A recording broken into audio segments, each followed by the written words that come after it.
So this feature here seems, which has been surveyed now by ACFA, the Association of Sophisticated Field Archaeologists, is it's in the small area of woods just on the east side of Ulva, with Ulva Sound just through the trees here. And what we seem to have here is various features. So we have a very largest feature here, which has a certain aspect of being circular or subcircular, but with also some kind of aspects of rectangularness in it. It looks, when I first saw this feature, it felt to me like an odd shaped roundhouse or hut circle, so the base of a roundhouse. There are other features in it, so you have a kind of a circular kind of feature here. Then up here you have another feature which is circular, which you can just see here. This one doesn't seem to have an obvious entrance, maybe, but maybe there is one there actually, thinking about it. This feature, looking back on it, has all the hallmarks. It just has the hallmarks of being a hut circle, like the base of a hut circle.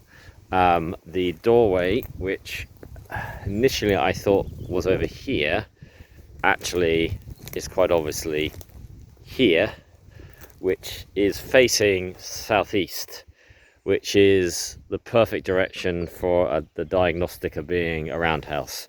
So it's been surveyed by ACFA, and I think from the drawn survey, our opinion is that it's a roundhouse that got reused at a later point for something else, and that's why there is a bit of a rectangularness on top of it, almost, or it's been altered. But I think it's just by the monumentality of the walls. The walls are very thick. Up here you can see these walls are a good 1.5 meters thick. The stonework is also very big. It's got all the hallmarks of being a roundhouse. Era, my instinct, it is Iron Age, by the size of it, location of it, and the way it's kind of all these features are grouped together in this little dell. It's indicative of a small farming community or family in here. There are other features up here. So we go up to this thing where the trees are sticking out of. This seems to be an open-ended feature. So this area which is facing southeast, is open-ended. And then we have these very big boulders, which then create a kind of open-ended structure. Although I don't think there was ever a structure, because it doesn't seem as if these boulders were ever had anything kind of wall placed on them. It's almost like it's a single row of boulders that's created a little enclosure of some kind. This feature over here is the second circular feature, and the woodland has got other features in it. There's one over there, which are and one up there you can just see, which also are, I suspect, part of the same thing, little enclosures. So this is quite a find. It's trying not to step on the frog who's making its way across the... Where is the frog? You can't see the frog. Where's the frog? It's quite near my boot. There he is. There we go. One frog making its way away. So it's quite fine, because I only came across this purely by accident, because I was trying to see another feature that's up there, and I was just standing on top of this lump here, and I could see down into his...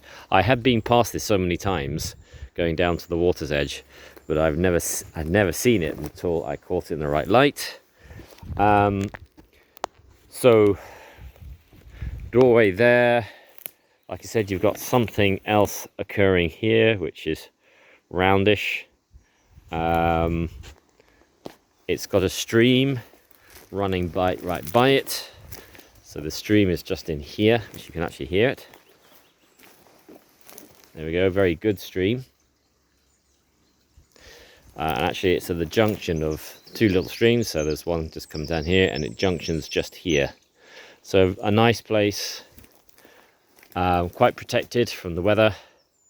So I would be happy to say this is originally an Iron Age settlement that got then reused at a later point, probably medieval, for something else. But this would be quite a good candidate for a little bit of excavation, just to see if that holds true with what's in the soil.